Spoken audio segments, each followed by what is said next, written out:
শুধু সকাল বিকাল দুই বেলা যদি আমার খাবারের বন্দোবস্ত হয়, আমি আর নবীর লক ছাড়ি না।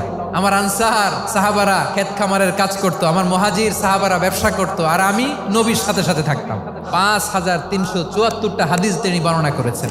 সবচেয়ে বেশি হাদিস বর্ণনাকারী সাহাবী আবু হুরায়রা রাদিয়াল্লাহু তাআলা।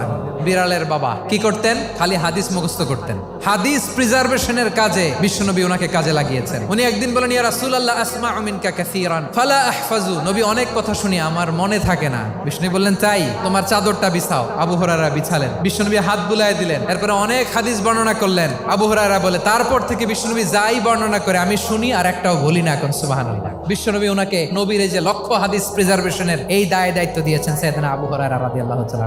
আপনারা কি খেয়াল করেছেন কত বড় চৌকস ট্যালেন্ট হান্টার ছিল আমার নবী? এক একজনের এক এক ট্যালেন্ট, এক একজনকে এক এক দায়িত্ব দিয়েছেন, এক একজনের প্রতিভাকে এক একভাবে বিকশিত হওয়ার সুযোগ দিয়েছেন। আওয়াজ করে বলেন ঠিক কি না?